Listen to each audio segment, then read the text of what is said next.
Hello, everyone. Thank you for joining us. This is the Bruno Galan talk show. I'm here today with Landry Quinn Walker, who wrote a bunch of geek stuff, a whole bunch of geek stuff. And one of his threads on social media caught my attention. And basically, I'm gonna let you, of course, I'm gonna let you explain the situation. But in short, instead of being, and I'm gonna kind of like steal some of your words here, content creators who talk about canon from different geek worlds and settings and canon and all that, instead of having this symbiotic relationship with authors, have more of a parasitic relationship with the work they create. So Landry, just first of all, by the way, if I'm mispronouncing your name, let me know right No, now. you got it perfect. So go ahead. The stage is yours. I might accidentally interrupt because it's about a habit, but please power through if I do. Well, I just brought up. I realized I should bring up the tweet I made because in deadline time, because I'm in the middle of it's San Diego Comic-Con is about to come up, and I think I leave town in a week for it. I have a series currently out with Dark Horse that I've been working on called The Butcher's Boy, which has been exhausting. And then I've been working on this mythology from scratch. I built this complete mythology from scratch. I have a copy of it, like the prototype proof of it here somewhere. Oh yeah, this.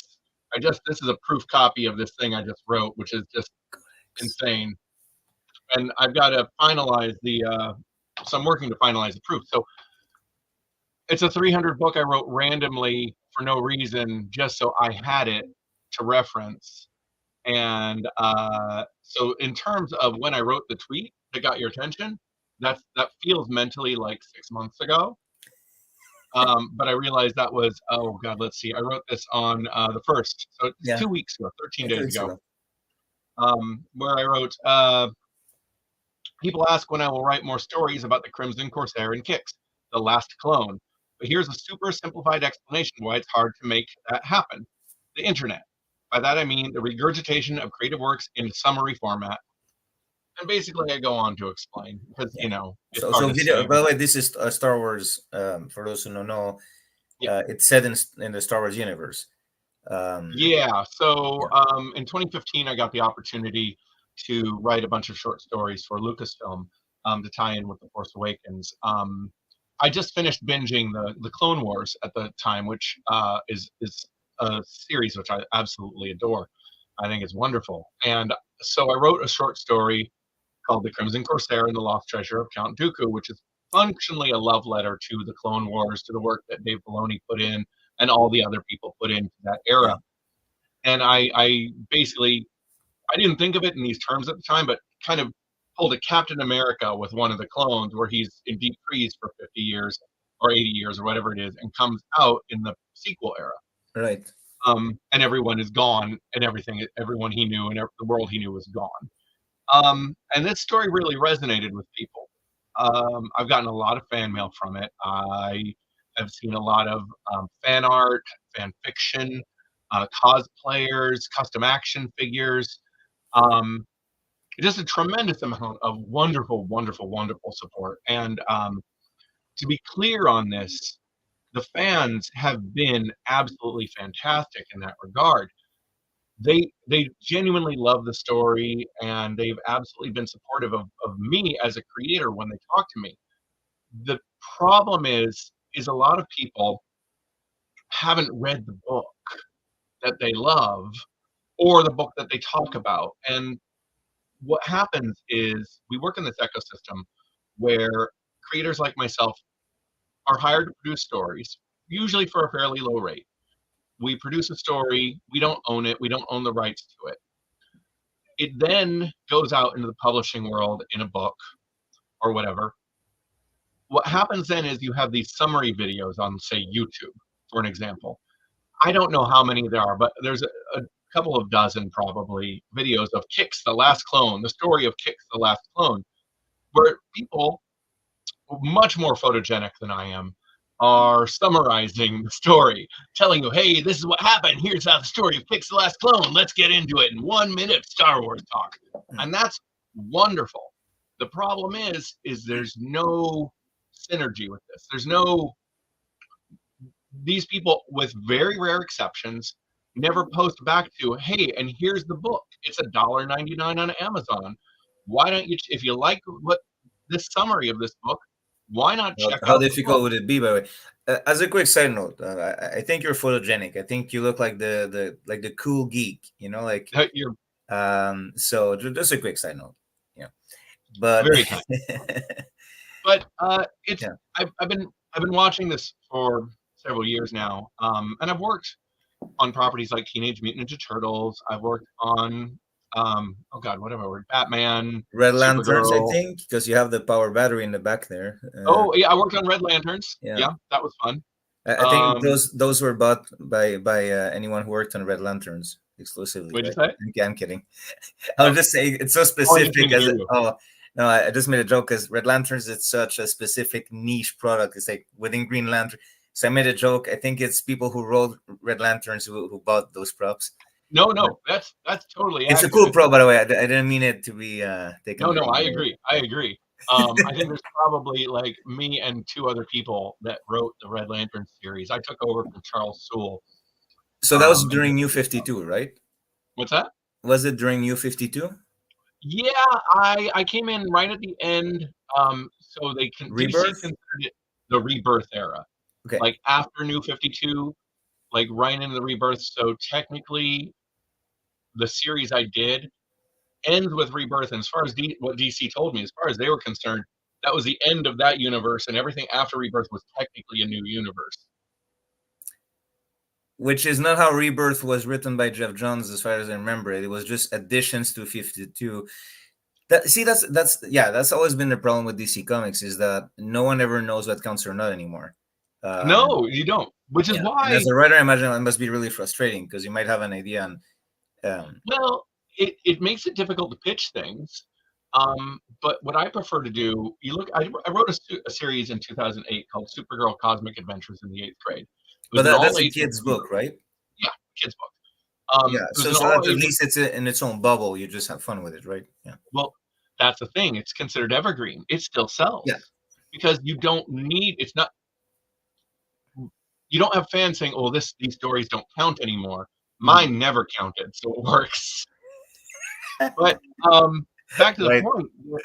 So I'm not unfamiliar with this process. There's a lot of these fan videos are made, and my contention with these tweets was, "Hey, people making these videos, how about while you're crediting all your sponsors or the camera you made or shout out to the camera used or shout outs to the fans who subscribe, Yeah. how about you include a link to the source material? You are monetizing what I do." You'd think, right? You'd think it would be Yeah, pretty obvious. It's pretty silly. And in case you don't think of bringing it up, I will say it. From your comments and all that. At no point do you talk about taking down those videos. That's not your no, point. Your no, point is just no, leave a no. link, and then I think you even mentioned it, acknowledging that video already made might be difficult to it. Just at least in the description, right? Like put a link, or you're not Right, even exactly. like you're not like going on this like Metallica versus Napster kind Oh, of crusade. no, I love seeing the videos. I watch all of them. They're Yeah, fun. It's yeah, fun to see. This is where I spend all my time, which I've built a gilded cage. I've got yeah. my That's an my amazing wizard pearls, office. I got my red lantern I here, I see the got my Batman book of 66 animation. figures over there. I have oh yeah, Yeah, I'm absolutely, gotta have spotting stuff. those. Don't worry, I see it. I see it. But it's still a small little isolation cube. Yeah. You work in solitude a lot of the times, especially in this era where a lot of the comics journalism isn't what it was. The Newsarama isn't what it was. CBR isn't what it was. Multiversity, many major sites. I- I'm gonna. I'm not gonna pull my punches. There is no geek journalism at the moment. And look, I'm a Yeah, fan of also and I promise I'm not trying to be like some Joe Rogan light here. I'm also a fan of MMA, and there's no MMA journalism. There's no comic book journalism as far as I'm concerned. Yeah. There's just like people doing marketing for companies, and Hmm. it's the same with MMA. It's UFC, basically the monopoly slash monopsony. Yeah. And then you have, like, in comic books, at least, there's no monopoly per se, but Right. it's We the use same this to kind do. of interaction where it's just like, do marketing for us and we'll let you in the behind the Yeah. curtain, you know. Exactly, and it's a way that a lot of the people who enter into the journalistic field in comics, and I'm Well, they're sure not that journalists, they're it's marketing people. they're Yeah, people who want to climb into the industry, and this is the path they've taken, or they're marketing people, and what they are is a part. And publishers consider this part of the marketing ecosystem. I had a friend who worked at Namco. It was free games, free games, free oh games, no, free but games, free that's games. what I mean. I don't mean that their background is in marketing. I mean, they're not doing journalism, they're doing marketing. It was my Yeah. point. Yeah. No, I'm no, I not think being yeah. derogatory, it's just I'm being No, factual. no, it's not derogatory at all. I think it's Yeah. factual, and I think a lot of the people doing it would agree.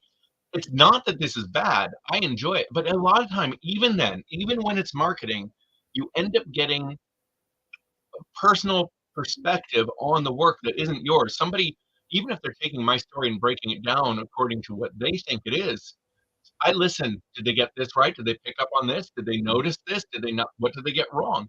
Yeah. It's fascinating. I love it. I don't want these videos to go away. Yeah. I want them to be a better promotional tool.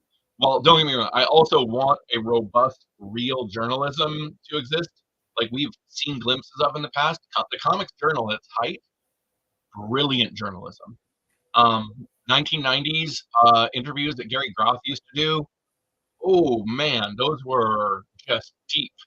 Really? Um, Okay. I was just a kid slash teenager reading Wizard back then. So look up Gary Groth interviewing Todd McFarlane, and then compare it to what you'd see in Wizard at the time.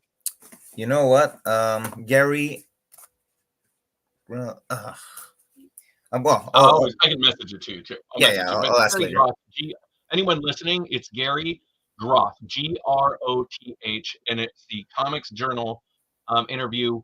I admit I have not read it since like 1993, but I read it like 6 times then because it was Yeah, um, so because it was journalism that didn't pull punches. But that's a side topic, and one I think we're likely to agree on is that we need robust journalism for all arts, for yeah. And all then we're arts, kind of going off track a little bit here, but right? yes. But it relates.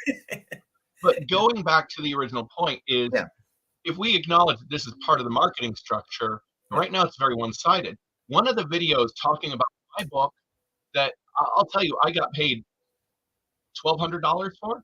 Um, this guy's got a million, what, 2.5 million hits or something. I don't remember. Let me yeah, look. I've got it right here. Um, where is that? He had this is just one of the videos. 1.3 million hits, views. 1.3 million views for a guy who had 820,000 subscribers. You have power. Use it wisely. Use it considerately.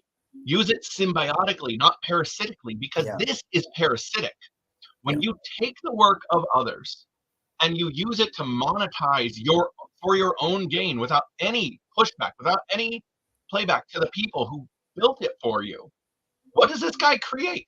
What does he make that's new? Mhm. He's just regurgitating what I made, which is fine. Let people know I made it.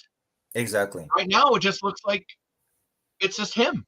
Like, times are tough. I don't begrudge geeks who and fans who turn to outside sources of the material to keep up with the canon and the story, because Not at part all. of being a geek is kind of like keeping up with the conversations, right? Right? And Especially when we talk internationally. Some of these books just literally aren't available in other countries. yeah, I think that we need these avenues for people.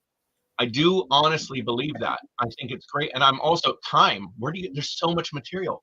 If you need to get your summary from Wikipedia or watching a video, mhm, that's fine. I'm not begrudging the individual fan who either can't afford the book or doesn't have the time to read the book, or maybe they've got some other reason that reading the book would be complicated or difficult for them. yeah. I don't begrudge them. I just want there to be a robust system where all these Well, you people, want to and be there's credited. dozens of them, Yeah, they link back to someone like me so that I can go and then hey, I'll turn and promote you too. I'll go, hey, check out the video person X made about my book. Well, look, a good example is it's a channel called Quinn's Ideas, and he talks about a lot about sci-fi books, Mhm. and he mentioned the Hyperion series.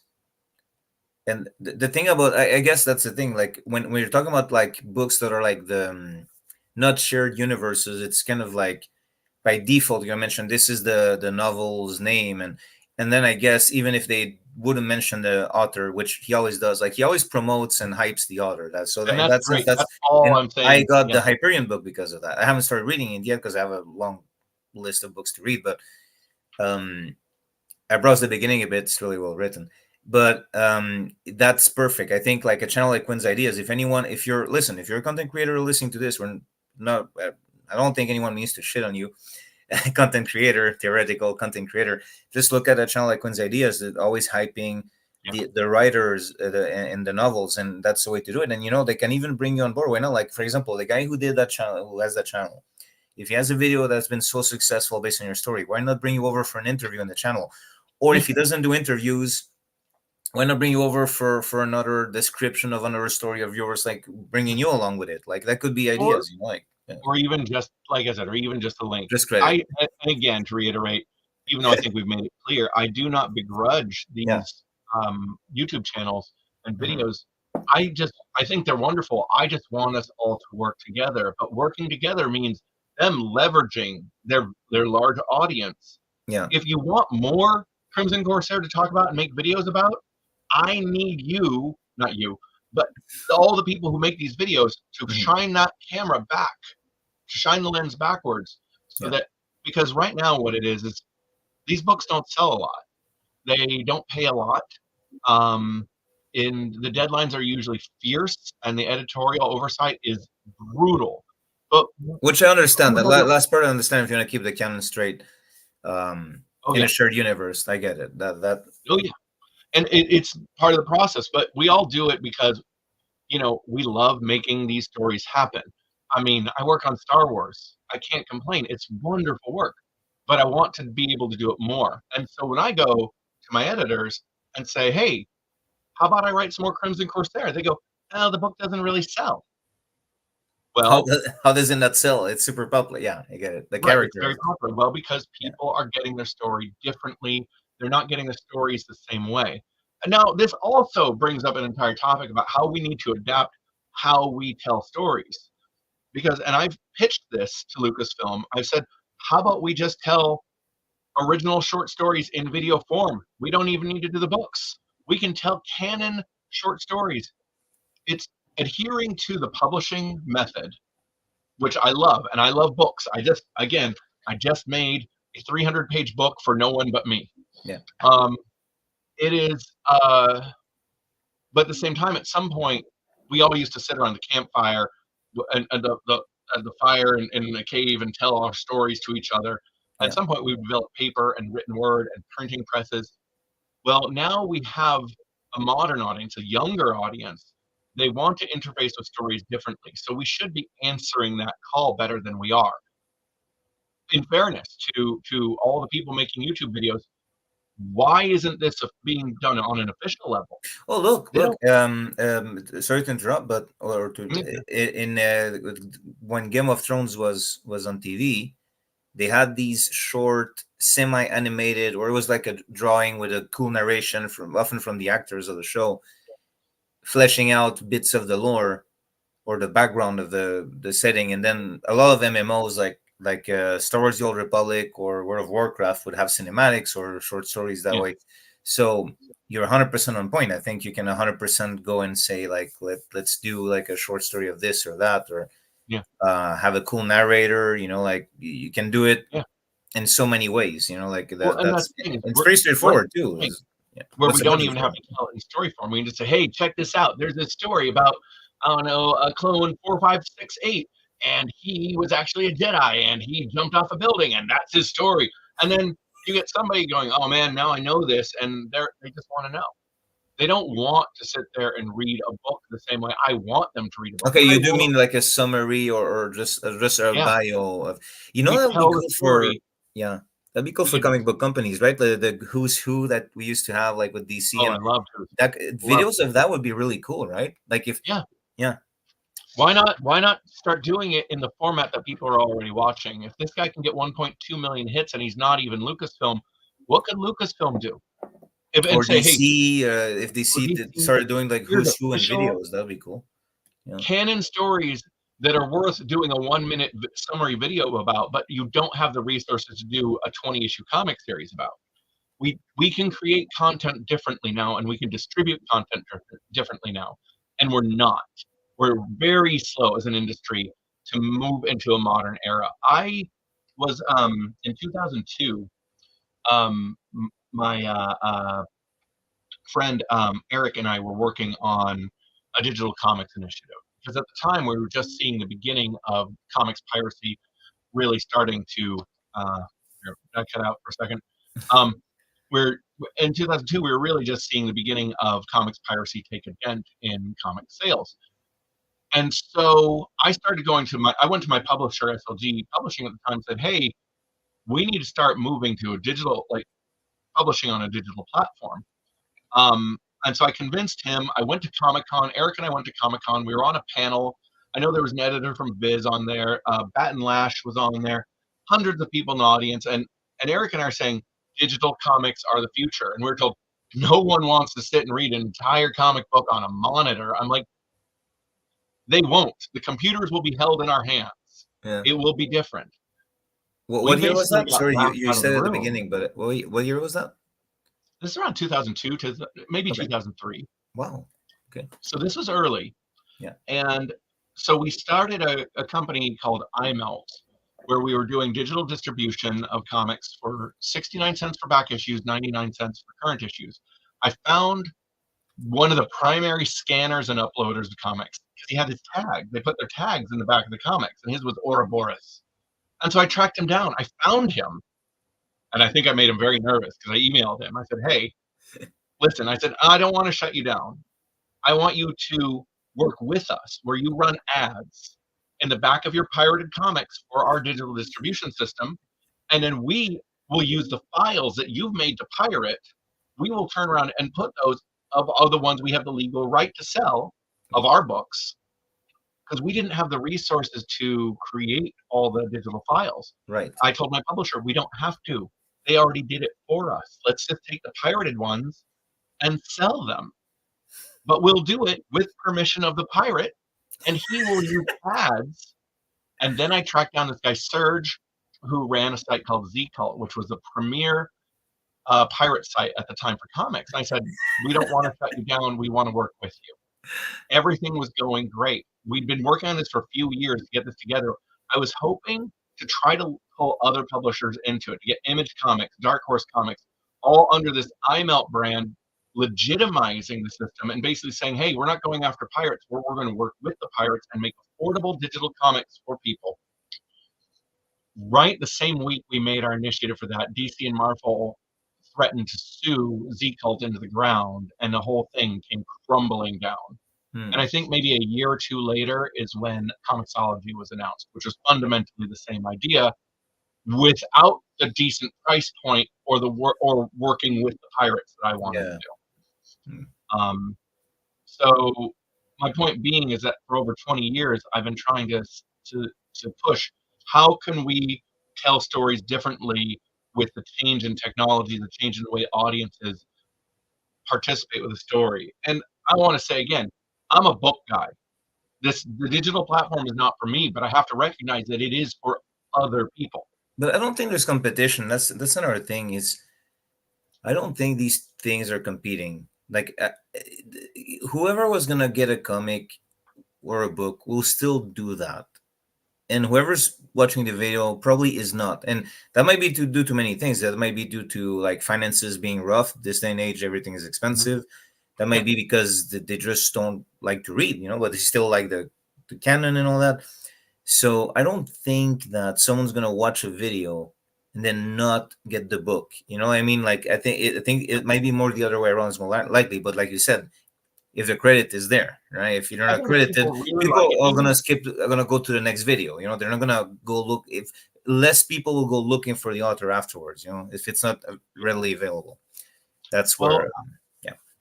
I think that there's also a thing like, if say my Crimson Corsair book, if all these videos were pointing back to me, hey, here's the author's Twitter or whatever, follow him on Twitter, my Twitter presence would be larger. Now, I can tell you what kept, I did a lot of work for DC on and off between 2008 to 2017. The work largely dried up after that because the editors told me, and this is what I won't say who told me this, Okay. but what I was told was the mandate from up high was to only hire creators with a very high social media presence because they believed they would be pulling that audience with them. And so I suddenly feel like, well, one, I don't have a very high social media presence because I'm 53 years old. I don't engage with social media the same way, and it's very hard to stay relevant. But Yeah, also, not only that, comic book has a high percentage of clients who are older. yeah, So even though comic book companies year after year refuse to acknowledge this and fight tooth and nail against that, yes, they do. um, and still what's funny is they do that, but then they price it for older people with more money, not for young Yeah. people who are struggling and Oh, studying. And so it's kind of like this dichotomy where they contradict what they do. Like their plan is, I don't want to get you in trouble with your no, no, no. I can't get in trouble on this. The ship has sailed on that. It's I yeah. don't I at this point. My creative partner for 30 years on comics, Eric. We worked together on comics for over 30 years. He passed away a couple of years ago, Oh, my and condolences. he brought the superhero part to what we did. And so without his presence, I don't know that I'll go back to superheroes. I haven't decided. Mhm. It's been a couple of years, but it's still a raw Yeah. subject. And uh, I'm working more on horror and more that kind of realm, I think, right now. So DC, I get it wasn't the editor's fault telling me that this is the mandate. It's coming from on a corporate level. It's a bad move. It's a misunderstanding of the industry. Like, and if Oh it's yeah, coming from corporate, it's probably like Warner's at a more like movie level or whatever. But it's a people who don't misunderstanding of the understand industry. what they're dealing with, and Yeah. this was a few years back, and you can see how it's poisoned the well. How we are an industry that is struggling. I don't want to. it's it touches upon so many things, and then what happens is, I'm actually not gonna get too much into it because I don't feel like we have the time to get into that with nuance and Sure. respect to everyone. Because there's some subject matters where there's parcels of truth here, but then other people expand it to an insane degree, or throw a baby with the bathwater in here and there, and like, so it's just like. But do I think that the comic book industry is making a lot of mistakes lately? Yes, I do. And I think a big mistake they're making is they keep wanting to think that their clientele is younger than it is. Yeah. And the thing is that, oh gosh, how do I? Okay, I'm not gonna mention the IP. I'm not gonna mention the how, the why, or anything like that because I really do not want to like. I don't want this to be about division and like stuff like that. But I feel like there's an IP that recently, and in the comments, don't even try. I'm never gonna confirm what I'm talking about.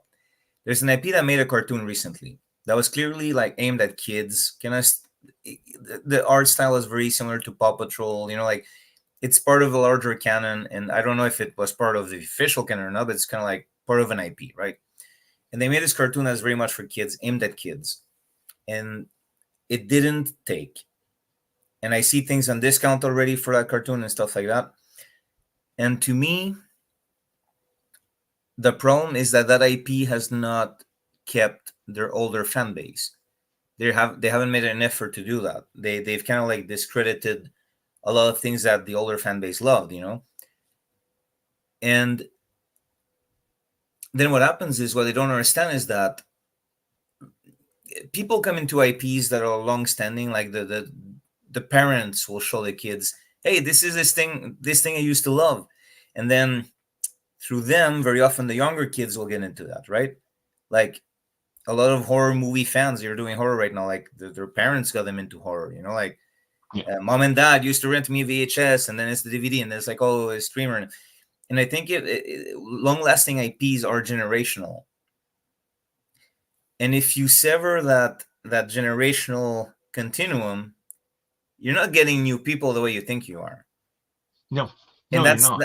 okay. I think I managed to explain it the best I could without getting into like all this stuff that's happening. And Yeah, it's yeah. a whole thing, and it is a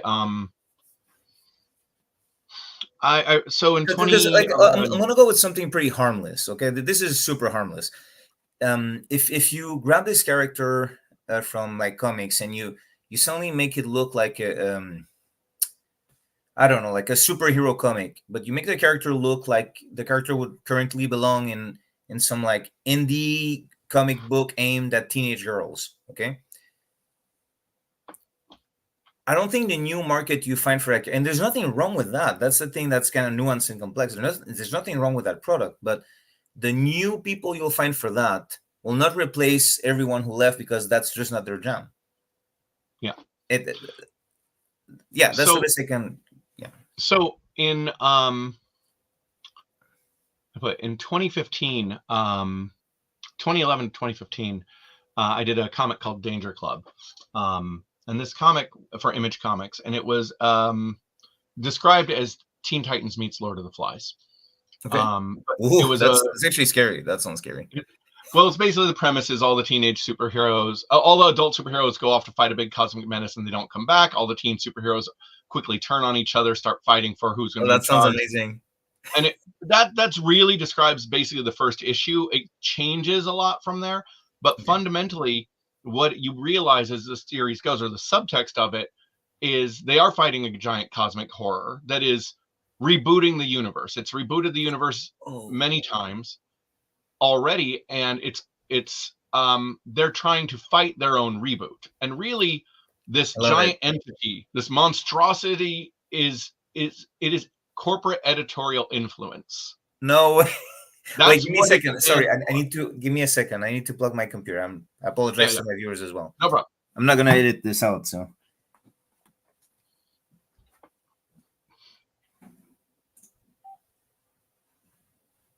Okay, very well. Very professional of me. Yeah, it's all good. It's So all yeah, casual. I love this so far. I love it. The so the thing I was going to say is Yeah. it's called Danger Club, and the whole point was how comics have evolved and how they become a parody, and how characters have become a parody of what they once were, out Mhm. of a corporate directive rather than artistic sensibility. And Yeah. the characters are basically becoming self-aware. It's a very meta series. Because you can tell when a character changes because the creative minds behind the character are like, wouldn't this be a cool direction to go into? Like, and wouldn't this make sense? Or someone said, okay, make this change to the character, and you can tell when the writer's kind of like, again, I'm not gonna give examples. It's like just skating, trying to make it fit. Like Yeah, yeah, yeah. There's no a examples again. Oh, I worked on Red Lanterns. One of the things an editor wrote me and thanked me for. I worked really hard to connect everything I did to what the previous creator, what Charles Soule had done. And Which I like your attitude, by the way. I hate it when writers come on and you feel like it's not even the same title anymore. Like, right. Well, and that's what they thanked me for. They said, thank you for finishing out the series and just picking up where the book left off and continuing it. there you And I go. was like, well, that's the job. It That should should be be the right. job. Like And I, like Batman, for example. Batman, what pisses me off now as the current reader. Well, maybe they fixed that in recent years. Right now I I haven't don't, had a chance to read, yeah. but one thing that bothered me is that one writer will do this with Two-Face. For example, when Tomasi had Two-Face try to commit suicide and he disappears for a while, and he comes back and it addresses when he shot himself in the head, right? Mhm. But then in the meantime, and these are all writers I like, by the way. Scott Snyder did something with Two-Face concurrently, And then even if you want to pretend, oh well, this story happened before and after, well, no, because then if these things don't fit together anymore, if you try to, because Yeah. other stuff that happened concurrently happens after, like, or when Grant Morrison, like the whole thing with the Joker during the Batman run, and Hmm. other people are not doing the Joker the same way, and it's kind of like one of those things where I'm like, well, is this a shared universe or is it not? Like, Right. It lacks coherency. And yeah. so we, at least on a granular level, on the ground level, when a creator like myself gets hired to work on a series that is a continuation, specifically, I was hired to finish Red Lanterns, the last 3 issues. Oh, okay. Okay. I had a lot of fun on it until I got, and I'll spill the tea on this one. I got to the third issue. The whole series was supposed to be about how, because Charles had done a story where a lot of, like, a large population of Earth had become infected with rage, with the Red Lantern energy. They became Red Lanterns, and that ended. But I thought, well, what if we just follow up with there's this holdover of this rage, of people rage infected, pockets of it manifesting, slowly coalescing and becoming malignant and giving birth to a new avatar of rage. And that's at the very end, like, this, the Earth itself is functionally like the embryo of this new rage avatar, and Guy Gardner, who's the Red Lantern, the only one left at this point, has to stop it. And he has Right, to he stop was a it. Red Lantern for a while. It's true. He was, this is when he Yeah. was Red Lantern, and he has to stop it. Now, one thing Charles had done, he'd done the 5 years later book, so we knew Guy Gardner would end up a Blue Lantern in 5 years. So I'm like, okay, I right. didn't know that. So Wait, I'm like, Lewis let's lay Hope. the groundwork Lewis for Hope, that. right? Where Hope, yeah. So he only is able to purge the rage from Earth by overwhelming it with hope. Mm-hmm. But this whole thing, the whole part about how he's traveling around the world and eliminating these pockets of rage, finding these, like, it's all death and destruction and all the rage that comes from this, and he's dealing with and absorbing it. And it's only when he learns to let go of it himself that he can stop this from manifesting. We got 2.5 issues in. The third issue in the arc is halfway drawn, and my editor Darren calls me, says, we have a problem. I'm like, well, what's that? And he said, there's someone up high who wants to hold on to that story for themselves. I'm like, well, what do you mean? I wrote that story. He's like, yeah, but they have a lot of pull and they want to do it. I'm like, but it's okay. It's halfway drawn. So I how do you mean, finish it's it now? done. Yeah. What's that? No, I was sorry. I interrupted. I was like, so how do you finish it? Well, that's what I said. And I said, well, I don't even know how I'd rewrite it. He said, well, here's the thing. We can't get new art. Anything that's drawn, we have to use. So you have to finish out the story without doing any of the ending stuff that tied it together, and just throw some stuff. Basically, I had to throw some stuff against the wall. It didn't make as much sense. I held it as coherently together as I could and still kept the central idea, but there's no overwhelming menace. It just happens. And it's like, wow, I had to take the Avatar of Rage out of it completely. Oh, That is what uh, happens on the corporate level yeah. They of better have comics. thank you. Yeah, that sounds like a crappy thing to happen. Oh, it was terrible. And Give of me one course, second. Sorry, give me just 1 second. My yeah. apologies. No worries.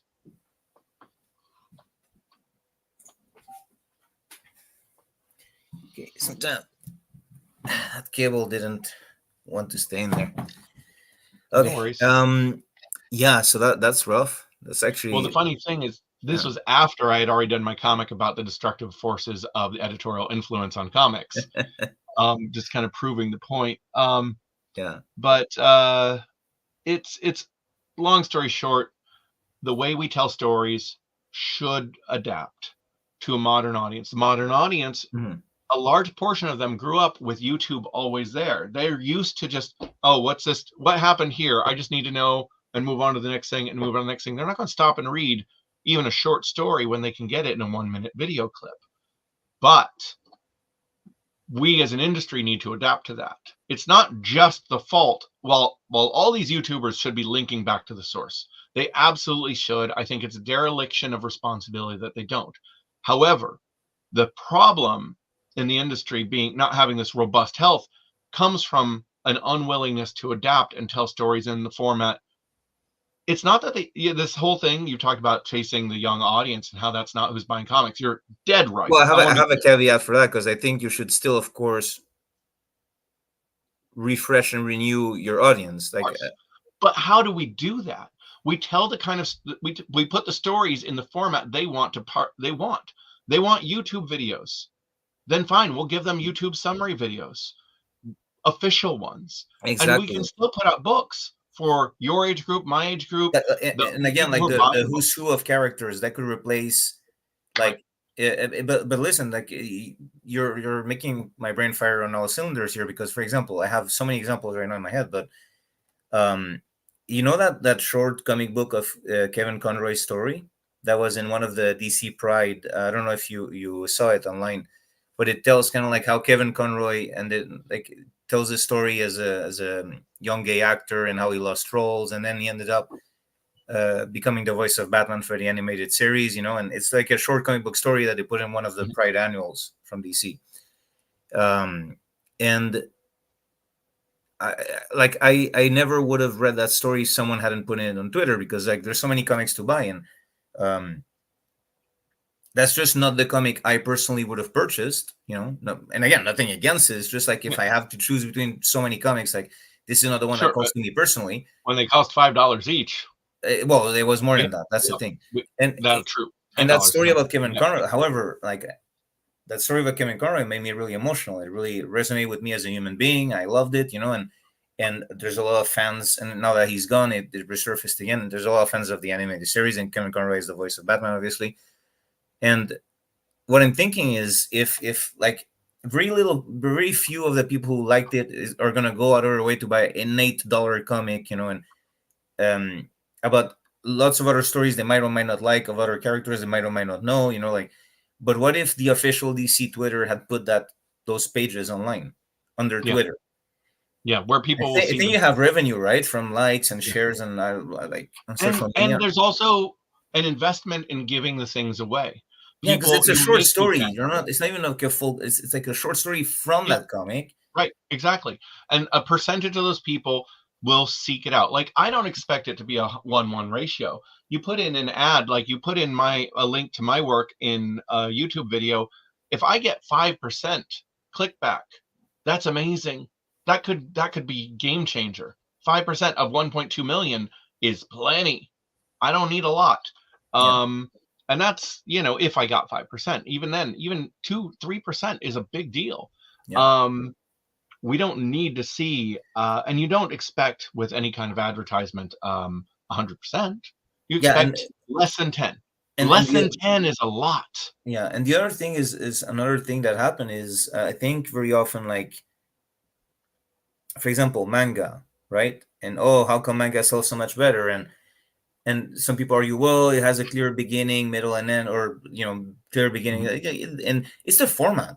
And Yeah, like, and then comic book companies are like, okay, let's do a manga version of our characters. No, it's the format. It's the format. And then what happened? And I live in Canada, by the way, so it's bilingual. There's French and there's English, right?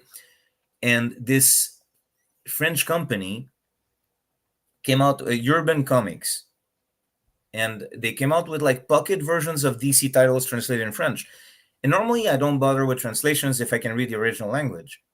sure. However, for example, Batman White Knight, I never wanted to give it a chance because I kind of, I'm tired personally. I'm not saying they're not valid stories, but I'm tired of the deconstruction of Batman in the ways that they Oh, happen. yeah. He's a Oh, yeah. fascist. He just beats up like people who are insane. No, no. Anyway, so Batman because should of that, only be so real. He should yeah, only get but so real. also, but even within the context of the universe, they address a lot of the criticisms that people who don't know shit about Batman throw at him. Um, but my point was, White Knight was kind of like visually very appealing to me, but I never Mhm. wanted to give it a chance because I'm not gonna buy this like big trade paperback for a story that might potentially annoy me, right? Yeah, But for the art, it's really cool. Okay, so it's $10. It's a pocket book. It's $10. It's in French. I read French. I speak French. Um, I bought it. I gave it a chance. Now, the things that I thought would annoy me still annoy me about it, but I enjoy the experience because then suddenly it's kind of like the price is fine for what I got out of it. right. Amazing Batman art. Still, like, there's a scene with like different Batmobiles from different eras. I enjoy it, and it had some like very, again, I'm not even criticizing the story. I'm talking about my personal preferences here. So now recently they finally did the same thing. DC suddenly came out with like Watchmen for $10 pocket version, and that's because, and I'm sure it's because of the French company that showed them this is how you do it right now.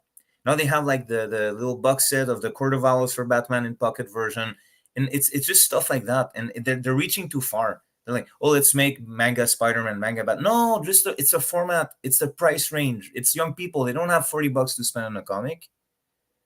So this is how you get the young people. You don't need to kick out the older fans, and this is kind of my point, right? Like, you have to learn the right lessons, and you don't throw a baby with the bathwater. And again, it's hard to talk about these things because even though you don't mean something in a certain way, as soon as you kind of start addressing an age divide, people bring other stuff to it. You know what I mean? So like, Um, yeah. there was something on that note I was gonna bring up. I'm blanking on what it was. There was something I have a on question. I have a question for you in the yeah. meantime. Um, I'm thinking about this. Let me know if I'm correct. The Crimson Corsair story Mhm. in the title or in the cover says, was it Road to Star Wars, The Force Awakens, or something like Yeah, that? Was it Road to? Was that the I think so. okay? I think so. I'm looking to see if I have a copy around here Is it somewhere. possible that those kind of products that are linked directly to an upcoming movie sell very good when the movie's coming out, but in the long term, being attached to a specific moment in time makes them less, because you mentioned your kid stories for Supergirl, how because they're not In attached to anything Evergreen. specific, they're evergreen, right? Yeah. Does that make it less evergreen? Should they just remove that part when the movie is no longer new? Well, I think that a couple things happened there. One, it was tremendously beneficial being my book was one of the first to come out in the new canon. Yeah, I know at that Which time when the movie's coming out for yeah, sure. at the time it was huge. And that I cannot stress how great it was creatively. We talked earlier about the difficulties of working on these things from an editorial viewpoint. Yeah, All that said, that project was actually great because they just wiped the deck clean. No matter what, and I understand. I have some friends who are still very upset about that. I do. I understand. I have a friend. He calls me up almost every day to go, why? Why did they do it? Why did they do it? And I'm like, it wasn't me, man. I yeah. didn't do it. But I was not gonna bring it up because I don't want to put you in that position. no, it's fine. It's fine. Listen, I have that conversation almost every day, and it's great. I have some friends. I love the passion for it, but I will say this from a creative viewpoint. Well, I got to work on Star Wars with almost no canon except there was nothing but the movies in that brief moment. Now, the thing is, and this is a problem about resetting it. We're back to the same problem. It's We're more back to confusing years. now. Now it's It's more back to confusing. years of canon. What do? Do you hit the reset button again? Yeah. Like, how many times can you do that? In which case, why do it at all? I want to get this off my chest very quick Sure. because people who are like, "Oh, but it's easier for people to jump into new movies," and I'm like, "No, it's not because look, when a new movie started, you didn't know what happened in between the movies anyway. So Yeah, if they had kept the old canon, you can still have like old Luke, you can still have old yeah, Han, you can still have old Leia, yeah, and then Chewbacca. Like if you really want to bring him back for the movies because of merchandising, marketing, and all that, just explain how he actually survived during the Salvatore book, like the New Jedi Order. Just or it's yeah. a clone of Chewbacca. You can read about those details in the books, but the movie doesn't need to mention it. Like there's so many ways that it would have actually been simpler to keep the expanded universe. This is going nowhere. I just need to get it out of my chest. It wouldn't have No, any no. less. Listen, It's like the New 52. We didn't know what counted or not, so it was kind of like almost more confusing. I think that bare minimum, and I felt this way when they did New 52. It's like, why not move classic DC to digital only then, and still publish new books in the classic DC universe, and make the New 52 your store book, and do two different universes. Getting rid of it, I don't know. There was a lot that didn't sit right for me Well, on that one. the thing about superhero comic books have to be rebooted. You don't have a choice because They they're do. supposed to be You're right. contemporary. So it's kind of like you can't complain about the reboots or the retcons. Because, like, for example, like there's Batman stories that make no sense in retrospect, because back then Batman could be cut by a blade on his chest, but now he has armor. Right. So, Have and you? he always had armor since the beginning now. So how would that story make sense? So there's things that you have to kind Right. of like. There's gonna be I'm gonna that, guess. but it's nice Oh, for go ahead. people to know what actually happened or not, and that's where I'm kind of like, you know. From our conversation, I'm going to guess that you're a Batman fan. You like Batman. Okay. I have a photo of me when I was 5 years old with Burt Ward from the '60s when he's in Robin costume. No way. Yeah, there's a photo. I'm like, and he's like in full costume he was doing a car show. It was 1977 or so. Yeah, Um, yeah, they did those for a while. The yeah, Adam West and Burt Ward. Yeah. yeah, and so when I was like 17, okay, so when I was like 15, Dark Knight Returns comes out. So I got to read Oh, that as it's coming out as a 15-year-old. Killing Joke comes out. dude. Batman Year One comes out. I mean, aside from that, Watchmen comes out. Comics were on fire Yeah. at this point. I'm just like, and I'm 15 years old, 14 years old, 15 years old going, this, and I was already a comic book reader. Yeah. Like I was already deep. So I'm seeing It all was this going, growing with you at the right time. Yeah. right. Comics grew up with me. Yeah. And so I got obsessed with this idea, and I'm totally going off the rails into a side Go topic ahead. here. Let's go But for it. I think we addressed our I got initial point already. yeah, no, I think we've talked Yeah. about it. I got obsessed with the idea of, all right, so here's Batman Year One, and we got Batman Year Final, and I estimated, I think I figured out like year, let me think, year 20 or something. I did the math. If like between, or sorry, year 30. It was year 30. Dark Knight Returns is year Yeah. If 30. you to be in the 60, let's say he starts at 20 or so. If Well, he you starts want at him to be 25 in year 50 in one. DKR, He's yeah. 25 in year one. He's 55 Oh, he's in 25 in year one. yeah. There's Oh, you know what it specifically he's was? Because 25. When Morrison did their timeline, um, they kind of went, okay, I'm starting Bruce Wayne at 18. It's very young, but just to fit everything. Because Right. Morrison's mentality is everything has to fit, which I love, by the So way. But anyway, I did. So I got obsessed with the idea of finding comics that fit only this timeline. Because here's the thing: so as it has to fit readers, with Dark Knight Returns. the starting. Okay, so I look to bookend Batman Year One and Dark Knight Returns with books that would naturally take us through the Dude, history of Batman. I did the same story at some point with Sherlock Holmes. Like, you know how different writers add stories? Oh yeah, And I was yeah. like, I wanted to see how many Sherlock Holmes books from non Arthur Conan Doyle could fit without contradicting each other. Anyway, go ahead. That's the Sorry. trick. Right. No. So that's a trick. It's a really interesting experiment as a writer to Yeah. take other people's existing stories and puzzle piece them in. Yeah. Here, I couldn't have any Tim Drake because he's not in Dark Knight Returns and his absence would be weird. So in this chronology, this Okay. canon, there's no Tim Drake, there's no Damien, there's nothing after Jason Todd. Oh, you did this So recently then. You did this I put this experiment together recently. recently. Okay. I did a website thread of it called the Ultimate Bat. No, what would I call it? The Batman chronology. Oh, my phone's dead. I'll look it up. I'll send you a link. Please. I did it. I have a blog from 20 years ago called Notorious Crackpot, and I posted it there. And I went through and I collected the single issues of every one of these books. So it starts off with Batman Year One, and then I didn't like the Year Two or Year Three books they did, so I ignored those. Okay. Year Two is Matt Wagner did the Mad Monk storyline and Yes.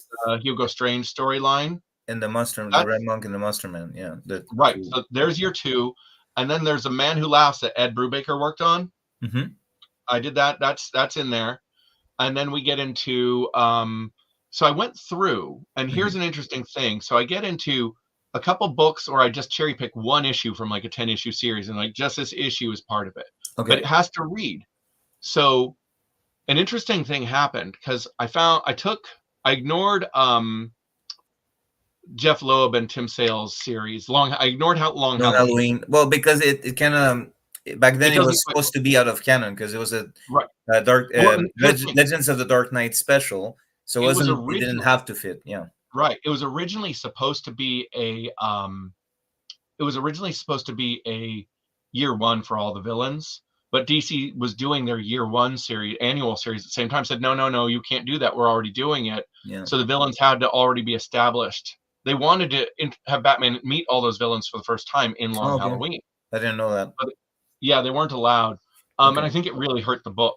But then you I got like, mean, that well, but if you here's the know thing, that, like because it reads one of very the things well on that its book own. is But yeah, best at, yeah. one of the things that book is best at is interesting.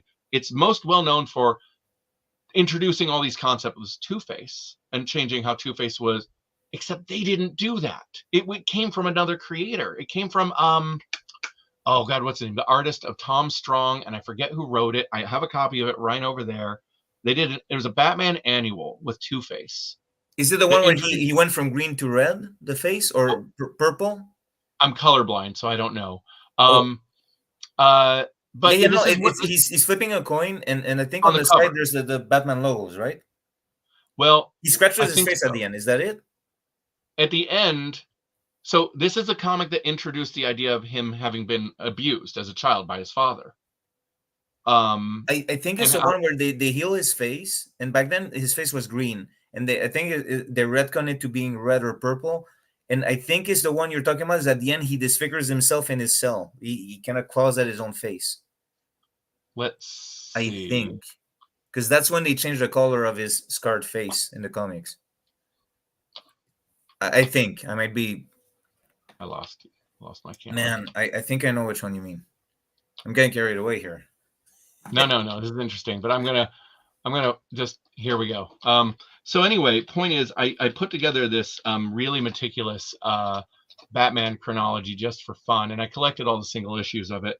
Yeah. Um, and it's just an interesting experiment. I wrote a Mad Hatter comic. I got to work with Keith Giffen and Bill Sienkiewicz, Oh, um, nice. which I found this out when Keith Giffen called me up. I was already on the book. I wrote the book, and my friend Eric was going to draw it, but he had a scheduling conflict. Here it is: From Year One to Dark Knight Returns, a Batman chronology on Notorious Crackpot, and it includes a picture of me with Burt Ward.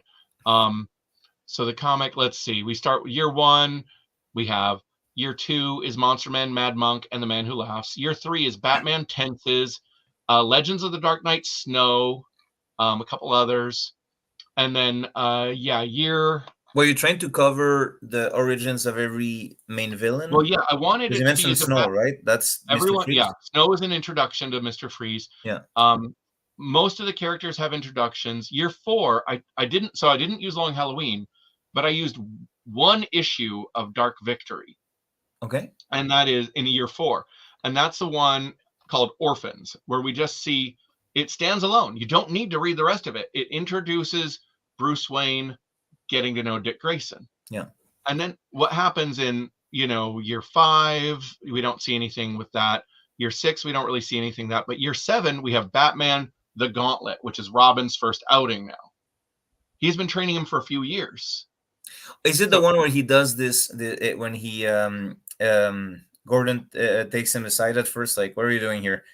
And is it the one he I does think like he this does. like judo flip going backward and flips the guy Robin and Yeah, Batman's and I didn't carrying teach him? him that move. Yeah, that's the Yeah, one. And yeah, and, that's and he it. uses a rope and avoids the, I don't Yeah, know how that would yeah. work, hanging someone and not killing them, but he does that. So, and then year eight, we have Robin year one. What's interesting, and we By got Chuck Dixon, right? yeah, Chuck Dixon wrote Yes. that one. And I got Batman Ego with Darwin Cook's work. Legends of Dark Knight, an issue that's It was Robin good. and Superman. So at this point, the story kind of shifts. The tone is becoming lighter, and it stays lighter until I only pick. I could. This is where it got tricky. I could Yeah. only pick stories that gradually showed the aging of Dick Grayson because he had to get older. But it has to fit with Dark Knight Returns. That's a tough one. So I only had to cheat twice. I used two comics that actually have Tim Drake, but they never call him Tim. They just call him Rob. He just shows up as Robin. And so if you just If you ignore the fact squint, that, it could be Jason. well, he's Tim Drake. He's Dick Grayson just in a more adult costume. Oh, okay. I thought you meant Nightwing was there and it talks to No, Robin, but no. it could be okay. I used that Batman the Dark Knight year three, that Dark Knight 3 story, The Last Crusade, was a great one to dovetail. That's the last story before Dark Knight Returns. So, and The Cult with Bernie Wrightson, The Cult. Oh my god. I did my own timeline recently. Listen, not exactly, but I was like, what if I want to show someone that Batman has the most miserable life ever? And it was kind of like, okay, I got to put Venom in there. I got to put the Cult. And I was going through the list of like, what if I wanted to show like, man, Batman has a rough time. So I just sent you the link to my blog, so you'll Okay, have to check this out. I'm and curious what you I love the Cult. I love the It has Cult. the Cult is brilliant, but it really reads like Batman during his breakdown period. Like, Yeah, so what happens is he's had a few. in the last several years. So that's I've got the Cult set during year 20. Oh, in my head, the list I was making was the antidote to anyone who's tired of the Bat God. And Colt was in there, Venom was in there. Like I Yeah. had like Nightfall, of course, but that's very obvious. But it was kind of anyway. Yeah. So I wrote a Mad Hatter story with Yeah. that Giffen drew, penciled, and Sienkiewicz inked, called, it was Joker's Asylum, Mad Hatter. Okay. And I wrote this specifically to fit my chronology. Ah, But that's what all the Batman writers do in the end, it seems. well, it's all. But here's the thing: Yeah. my chronology had to fit with the existing one, and so the way to Yeah. do it is I focused on the Mad Hatter. I didn't focus. Batman shows up. He doesn't utter a word. You don't even know which Batman he is. He just shows up like a force of nature. It's all from the Hatter's perspective. Was Batman even really there, or was he part of the Mad Hatter's psychosis? Mm. That's how we tell these stories. Like, we can get into it without revisioning, with telling it modern. You can't always do this. Sometimes you have to, modernize it. Yeah. But check out, I sent you a link when you have a chance. Check I out my will do. I'm getting back to you. We're gonna have a conversation about it if you have the patience for it. Sure. But No, I love for to sure, talk. Like I said, I live in this bubble. It's a great bubble, but I think Black Label is a great thing for DC. I think the Black Label yeah. brand, because even for example, the stuff that oh my god, I'm tired. I'm blanking on names. Yeah, what time is it where Azarello, you are? okay, the stuff that Azarello. Azarello wrote with. I did not. I have the penis issue, by the way, where we see Batman's penis I have uncensored. not I have seen the that one. original one. Is Batman Damned? Okay, I still don't understand the freaking story, and I watch YouTube videos. Just like I have watched videos that have theories, and as a rule, never bothered confirming anything. So we don't know, but that's a story that definitely Azrael has his own Batman. That's like Yeah. clearly that's and then of course the artist. I mean, my brain is normally I would know. It's just for me this is like 4 a.m. right now. Oh, I was going to ask, yeah, what time? It's only 1 a.m. here, which Yeah, is I still pretty know, good. I know, I know. Well, thank you for doing this at this hour. This is bonkers, though. You should get some sleep. Oh well, yeah. Well, that's that's another thing altogether. I hope I you have get to to find sleep the in time to do tomorrow. these, right? What was I gonna say? Okay, I'm gonna look it up. Like I cannot not mention the artist. Come on, man. Normally, I know that like they come out like that. Like Azarello and the artist is Bermejo. Yeah, or Okay. Bermejo. Is he Brazilian? I'm not sure how to pronounce the last name. If you like, I'm half Spaniard, so I would say Bermejo, but or is he Spaniard? I don't even know. Anyway, so Bermejo, I'm gonna say in English. Also did the Batman Noel, which is not written by Zorro, but it kind of fits with the other stuff that he's Yeah. drawn. So these two are kind of having their like, you know. So it kind of reminds me of what you're saying, how you wrote your own Batman Yeah. timeline. Well, I created it. I created what works as a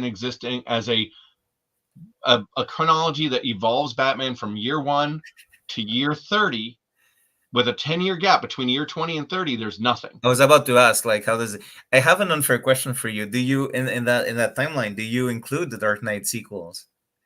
Only one issue, and that is Okay. it's a prequel. I include The one the where Jason dies, right, the one where and Jason you dies, don't because I even see needed a it. good You don't story even for see that. it. Yeah. And that one worked. So I go from the Cult to the Dark Knight Returns Last Crusade. Those happen back to back, and then that's And the then cult 10 was years. such before, like when back when Jason Todd was just dead, people would point to the cult as a story where he was done justice, because a lot of Yeah. stories at the end of Jason Todd was kind of, oh, this is not a good Robin, and the cult was kind of like the now Jason Todd has this revival, ha ha Oh, ha. it's very different now. But Yeah, I mean, I was I think 17 when they killed Jason Todd off. yeah. So, I saw that all real time. Well, what did you think Uh, at the time as a teenager? Did you go like, oh, this is cool and edgy, or did you go, oh, this is not like? How do you feel I about was it? pretty happy with it. I was one me and everyone I Okay. knew was all like, yeah, no, he's they'd already rebooted him once, obviously. He had started off as a circus kid and Yeah, that at first it was a Dick Grayson clone, yeah, and then they, yeah, and then he was it just felt like honestly, I would have just been fine with Dick Grayson showing up as Nightwing and hanging out with Batman. I didn't so need, you did but from a like, I was about to ask, what about the picture of Burt Ward? So because that was Dick Grayson, I was a Robin fan. I was a huge Robin fan, yeah, but I was very specifically I liked the Dick Grayson Robin. None of the others have really clicked for me. Of course, now the Dick Grayson Robin is completely different character than he's been. I was really into the Perez Wolfman New Teen Titans version, yeah, he which was is a a moody lot. one there. He didn't What's that? smile as much. He was very moody in that run. Oh God, he was grim. Yeah, The scene where he goes up against Brother Blood in issue 21 of New Teen Titans, he's getting tortured, but he will not break. All that stuff, like there's a brilliant scene stuff. he's like working out and like he's being moody. I think Donna Troy tries to talk to him, but what's funny is like they still keep him in his like green shorts and he's wearing nothing Yeah, else for the workout, so it's kind of yeah. visually a bit funny. But It that definitely wasn't the has. smiling, well-adjusted Dick Grayson that we got later on. That's for sure. Right, Yeah, exactly. But that was the one I grew up with was, going right out of the mood, right out of the fun one of the 70s into angry, like trying not to be Batman but being completely Batman. yeah. There's this Whereas great. Jason was kind of like, it's kind of interesting because people were happy that Dick Grayson was kind of like more serious, but they resented Jason for the same thing, right? Yeah, well, because I think Robin, young Robin, it didn't feel earned with him. At this point, Dick Grayson was 19 years old and he had been through it. He had a lot of he had been Okay, raised a certain way. Um, Jason okay. Todd was new, and he was getting to live the dream. So Young why does Robin. Damien work now? How come Damien works when I Jason mean, didn't? he doesn't for me, so it's hard for me to say. I don't. It. I think that I've seen some fun stuff with him. I think because he's so over the top serious, like the Okay. bit where he gets Bat Cow. I've read that. I've read some of it, and I thought he was pretty good. Um, I just, from a franchise perspective, I think they've turned. I don't like how they've turned Robin into one of DC's most recognizable characters. To a which one is that? And they keep zigzagging, and the thing is that I think at some point you have to stick to it. So yeah, it's now they brought it back to Tim Drake, and it's like I agree with you. And the problem is the zig. You don't. I think you don't zigzag. You don't. You go forward. And Yeah, if I was writing comics, one thing I think, one rule I would have for myself, except if editorial is like stepping in and throwing the hammer, right, would be to not go back. Even if it's a change that I liked, I think something at some point there's like a backlash of a yo-yo effect for readers, and um, like this character died. Now we're gonna bring him back. Now this person yeah. was like, so between Tim But Drake and Damon, they're kind of like throwing the domino mask back and forth, and that's kind of like, right, and part of the problem with that is they've allowed themselves to create these pockets of fans who grew up with one version of the character and don't want to let it go. And it's funny, like when Wally West Spider-Man. became the Spider-Man Flash. for me was a black suited married guy when I was a kid, Right, and then they go, right, "Oh, this is not the Spider-Man that young people remember." Like, well, it's the one that I remember when I was a young kid. right, right. And then they got Wally West as a Flash is a good example. The Wally West Flash I grew up with was No, there's still Midwestern them. conservative, like, well, I don't think. Then he became the Flash, and so a lot of people at the time were really upset. Bring back Barry Allen. Well, 20 years later, whatever they finally do, but now you've got 20 years of Wally West But as a Flash that's fan. when you can't do it too late. Yeah, that's the thing. If fans go like, "Oh, bring him back," okay, cool. But if you wait too long, you should have. For example, I hate One More Day for Spider-Man. Yeah. If I became a Spider-Man editor, I wish. If I was Spider-Man editor, I would actually, and this is going to be like a controversial, I would not run it back. I would not redo it. Why? Even though I hate it, even though I think that within the You have to first move 5 year forward. buck, hmm? You have to move forward, right? Yeah, within the first 5 year bucket of it happening, if I had become a Spider-Man editor, then I would have been like, yeah, let's cancel this. But now it's too late. You Yeah. can, like, for example, One More Day happened when in 2000. Like 11 or something, right? 2013. When Well, was that? I I don't thought it remember. was earlier than that. Let me check. We're both like, Right. 2007. okay, I was right. That was earlier than that. I was right. Okay. Yeah. Well, So yeah, that's in just three it. You've years, got it's been 20 years. You and the people, mistake of but One More Day was that yeah, they ran it back, right? yeah, That was a mistake. but it's done now. You don't run It's it done. back. They did it. Yeah. So You so can't. you just Yeah. but as an editor now, if I want Spider-Man and Mary Jane to be married, now it's happening in Ultimate, which I'm picking up and I'm enjoying, but I have to make it happen again, right? I don't run it back where, okay, no, now we're gonna make it so we cancel One More Day, and now the old stories of the and see, so this is proof that I do appreciate younger fans as well. I'm not like all about us older fans, but you have to respect that at some point you have to move forward. And I think the hiccups Yeah. happen when people want to run it back, not when they Yeah. want to try something new as much Well, as run let's it put back. it And this way. you can kind of run back if you incorporate things like when Jeff Johns brought back Hal Jordan, he didn't like cancel stuff. He kept Kyle Rayner. He explained some stuff. There's good ways to do it. Yeah. There's good ways to bring back some stuff, but it has to have a purpose, like, a Well, take this as an example. I'm a little older than you, I think, and little the bit, yeah. little bit. And so the spy when I was I don't know 16 or But so I when think we have less than 10 years difference from what you said about. yeah I'm 52 now, so Oh, actually, we have a 10-year difference then, 10 years. Okay. give or take. Yeah. So when Peter Parker and Mary Jane became a couple, I was the 15-year-old or so reading. I'm gonna be honest. I was reading it going, what did they do to Mary Jane? I was so upset. I was so upset because they they gave her all this depth and everything about her, like it didn't work. It did not. And it sounds weird to say that they gave this character depth and it was a problem because they had established her as an archetype that was great. She'd kind of worked her way through the dating pool of the social group. She flipped the ring back to Peter saying, "Not today, Tiger." She was kind of awful in a great way, and it was great to have her there. We've all known people, men and women, who are those people, and she was so real and interesting. She became just like everyone else when she's like, "I Mm, actually always knew you were Spider-Man," and all this stuff. It's like, well, okay. you're just not as, I don't know. But here's the thing. I would not have done One More Day, even though Yeah. I'm the generation that wanted what would that I'm the generation they were targeting. Hmm. That was my generation. I was the kid that they lost. I'm not going back. Yeah. I'm not. It's done. You shouldn't. You It's a shouldn't. different, Yeah. and I'm not interested. You're not bringing me back that way. Like, what's going to interest me and excite me is completely different because I'm 30, 40 years older or whatever now. Like, do something new. Well, look, I'm buying Ultimate Spider-Man, so I wanted. So this is, but ironically, what's kind of ironic about it is that one you would say, because I'm a married man with a family, oh, this is Spider-Man that appeals to me. But what's kind of funny about it is that there's an aspect of that writing which was unexpectedly.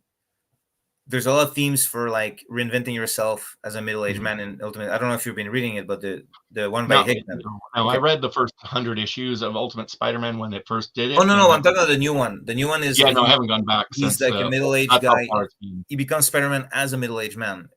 Oh, yeah, I haven't read any of that. So what's interesting is kind of like I think every man at some point, if they haven't done everything they wanted to do, they imagine when they were 20 they were gonna do. You have this feeling of like, oh wow, like I was meant to have more to do more. What happened? Like a lot of men have that feeling. I Mm, don't want to speak for you, but for myself, it's true. Like there's things where I imagine I would have. Oh, like this is like I feel like something else should have happened in some key moments, or And so that book is a great metaphor for that. Because he becomes Spider-Man as a middle-aged man, but it's because of like the shenanigans of villains, and he should have Right. become as a teenager, and then someone's trying to set it right, and I'm trying to make it very short here, but it turned out to be an actual fun read for me as a middle-aged family man. But my Yeah. intention in buying it in the first place, ironically, was nostalgia for my childhood, because when I was a Sure. kid, he was with Mary Jane, Well, right? that's a smart way to do it. And if Yeah. anything, I think they're more poised. There's an audience more receptive to those kind of stories. When Peter Parker married Mary Jane, he went from being a guy who nothing ever worked right for to being married to a supermodel, having a lot of money and all these amazing superpowers. It's like, where is the problem here? Well, I have a counter to that. I have a counter to that. And that's because people look at it very straightforward. But when you have more to lose, right? Remember Daredevil, Matt Murdock, when the Kingpin took everything away. And Brilliant comic. This is where I think like Spider-Man needs things to lose. And you know those Venom stories? They were never more frightening than when Venom knew where Mary Jane lived. This is true. And that one, that's when Venom was introduced, and it was very Yeah, interesting. and that But and I'll this counter that with yeah, something even more interesting that follows with what you're talking about. yeah, Spectacular Spider-Man in the early 90s, when Harry was going through was spiraling into the Goblin yeah. era, when Sal Buscema was drawing it and De Mateus was writing it, and that Spectacular Spider-Man arc. At one point, Harry kidnaps Liz, Mary Jane, the Mm, Molten Man, um, I don't remember Osborn, and Peter the Molten. Parker, and has them all sitting at a table eating dinner, and it's just intense. It's just tension I haven't because read that one. everyone. I confused it with another one. Oh, the one where he dies, actually. Anyway, yeah, sorry. Well, that all leads up to the one where he dies. Yeah, yeah. This silent scene where he dies. They Yeah, did that they was because they good. sprung. That was good. Oh, if you haven't read the whole arc, I read haven't. all of it. Okay. Oh my I god! will. I will. I It, just read the it, special issue with the metal cover or something. The no, no, metallic. go Okay. back because they fed this story for like 2 or 3 years Yeah. through occasional story as because Harry Osborn is just screwing with Peter in little ways, increasingly intense as he's going crazier and crazier. They Yeah. both know who each other are. They still live in the same building. It's a game for Harry, and Peter is losing Oh. his. It's intense, Yeah. and it resolves beautifully But see, that because doesn't they work if are Peter's actually just like great this single friends. dude in an apartment, right? As I recall, they were in the same apartment, but the thing is, Yeah. they're having to be around each other in certain ways, and it's not. And Peter's just I don't know how to describe it, but there's this great issue where Harry has gotten all of them together at the table, Yeah. and you like I said, you've got Liz and her brother is the Molten Man, so he's there, Oh, um, okay. and Mary Jane is there, and basically you can tell the like Peter and Molten Man are giving each other looks of like how do we get out of it? How do we deal with this? How do we deal with him because he's gone? Yeah. And it's so good. I also love comics where situations turn enemies into friends, like watching Spider-Man and the Molten Man have to work together because the Molten Man's brother-in-law Harry, which is Spider-Man's best friend, has lost his mind, and the two of them Yeah. are like, "We got a bigger problem right now."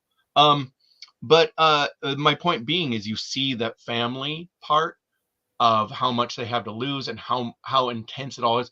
It for me, the marriage of Peter and Mary Jane never worked better than those issues Hmm. when Harry comes out of the building going, "It's fine, it's done now, it's done." And she's like, "What do you mean it's done? You left him to die in there." And he's like, "Oh God, I did." And that's when Harry sanity finally hits Harry, and he's like, Yeah. "What have I done?" Yeah. Yeah. Like it's so good. Read the whole thing, honestly.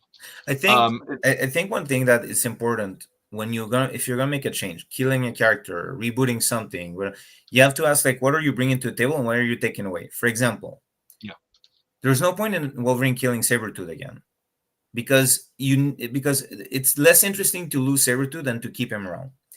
yeah, Um, Joker, and then for me, Jason Todd, and this is going to be controversial for some people, I'm sure. And I'm not. It's not because I want to relive the comics of my youth, but just subjectively, I think Jason Todd was always more interesting dead than as another run because yeah. I agree. I He think did so what many you great got out things of with him. Jason Todd being dead was the actual consequences of Batman's crusade. Yeah, Him and we bringing see coming that back in Dark is, Knight Returns so well. yeah. Although I'm not, I really feel like Dark Knight Returns is very Elseworlds for me. There's a lot of things, and I think it's kind of funny Oh, how, it is. yeah, Well, but there was no concept of Elseworlds at the time, right? It was there. It didn't but it was exist. still meant to be like its own thing that you could in the cult they have the Dark Knight Returns Batmobile, so you could hint at it. It was Yeah. exciting. We're heading that way, Here's the thing: maybe, like, that Batmobile showed up in the 50s. huh? That Batmobile is from the 50s. A version of it. The Really? Bat Tank. The Bat Tank is from the 50s. Oh boy. And I actually did an issue of Batman Brave and the Bold where I brought that tank back because the interesting thing is think about who Batman was in the 80s before Dark Knight Returns. They had the house look, which is everyone had to draw Batman like Neil Adams did. Long ears, Mhm. really slender, blue and gray with the yellow oval. Yeah. Um, who was Batman when Frank Miller was growing up? What did Batman look like when Frank Miller was a kid?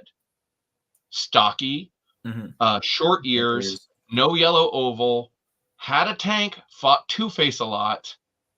Miller, with Dark Knight Returns, brought 1950s Batman out of retirement, Mm. stylistically, because And visually, chronologically, I guess. we In hadn't the seen a 80s, Batman that yeah. both literally and figuratively, we hadn't seen a Batman that looked like that at Mm-hmm. all, that was designed like that at all since the 1950s. It's the 1950s Batman brought to the modern era, Yeah. modern at the time. Yeah. Um, uh, on that note, it's 1:30 here, and it's got to be 4:30 where you are. Yeah, well, we should be about to wrap it up. Yeah, We should wrap it we're up over, because and I was like, I guess we can I hit mean we can do 45 another. minutes. You read that chronology, but Mhm. also if like if you have a chance, check out my Dark Knight. Check out my Mad Hatter Joker's Asylum book. I'd be curious what you think of it, and Okay. check out Danger Club as a commentary on the publishing industry. That's exciting to me because I love the story, but the Astro City story where there's this one normal dude, not a superhero, and there's been like a reboot, and he I remembers haven't the read that love of one. his life who did Oh, not that's carry on to great. the reboot. Have Yeah. you ever read that story? No, I don't know that one. It Busey does is. I great love. work. It's a one shot. It's one issue, and it's in the same trade paperback as the story where the kind of like the priest Batman turns out to be a vampire and Yeah, I fights read that. aliens. I read those single issues, but I never read the trade, So so I and probably just missed that one. the trade that has that story has that one shot. I I love got to that. pick that up. I love like that kind of like story that acknowledges shit like that. So it's a normal dude. It's not a superhero, and the love of his life was pre reboot and Oh, you didn't know what? carry over. Don't tell me anymore. Don't tell me. That's it. That's it. A friend of mine will have it. I'm going to see him actually Dude, this weekend. He shivers. has he makes Astro City custom figures, so I know Dude, I he'll know had the story. shivers. I had shivers, and it's kind of like how when you had a dream, you dream of someone or something, you wake up and like you don't really remember. Like it's That's kind of like in brutal. that vein. It's very dreamlike. It is amazing. I'm Right. not gonna, it, but I yeah, mean, I think that book is probably better than what I wrote, but check out what I wrote anyway. I didn't mean to. Um, I didn't mean to compare. I haven't. So no, no, it's no. sorry. What the club? What was the name of the book again? Danger Club. Danger Club. Okay, okay. I'm Danger gonna Club. check it out Yeah. because I And like playing with those themes and those oh, and we used archetypes. So we've got our Robin, our the X Spies. Yeah. you see our versions. Image Comics is a fun place to do that with. But Oh yeah, I think they still don't own any character, right? It's all no, creator Image owned. owns nothing. Creators keep everything, which is a fun reason for working. I did 2 books with them. I did that, and I did a medieval war comic called The Last Siege. Okay. Um, and the funny thing about Danger Club is this mythology I created Yeah. is a prequel to the Danger Club comic Mm, because but with and canon. also and it's a prequel to this one too, which is a completely different kids book I did. Okay. Yeah. Yeah, check out this art. I'm going to share this. Okay. Beautiful art. Yeah, but and that's really cool art. Yeah. And but kind of what kind of meant earlier actually was when you use that kind of art for like a more like mainstream comic is when there's a clash, right, over the expectation of characters Well, and you can use it in the juxtaposition in some ways. Now that particular yeah. book Pepper Page is an all ages book, whereas in Danger Club has issue 2 opens with somebody getting a bullet through the brain and the brain's exploding everywhere. I like to play, and my current comic Butcher's Boy is about people eating people. I like to bounce around with the demographics for my books, even though all my creator books are connected. The Pepper Page book, Danger Club, Butcher's Boy, Last Siege, they're all part of one shared universe, even though they're for completely different audiences. Yeah. Anyway, Well, I mean, look, that's my little plug moment. yeah, no, but well, yeah, you should have one. I was gonna bring it up, but you've actually been I you jumped the gun. skillfully done so through the conversation, which is good. Oh, and if anyone's listening to this, the Crimson Corsair, Pirates of the what's my comic called? The Crimson Corsair and the Lost Treasure of Count Dooku is a book that's like $1.99 on Amazon. It's like 8,000 words. It's a little tiny book. Check it out. Is it on Audible? They've got it on Amazon. I don't think they did an audio version. Oh, okay, good. Maybe too short. Yeah. Yeah, I think it sounds like an Indiana Jones title set in Star Wars. It's all swashbuckling pirate.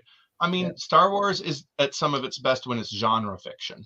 And so I did six short stories. Yeah. I did I did a Western called I don't even remember. It's about Jakku and Constable Zuvio, the character that doesn't actually show up in the movie.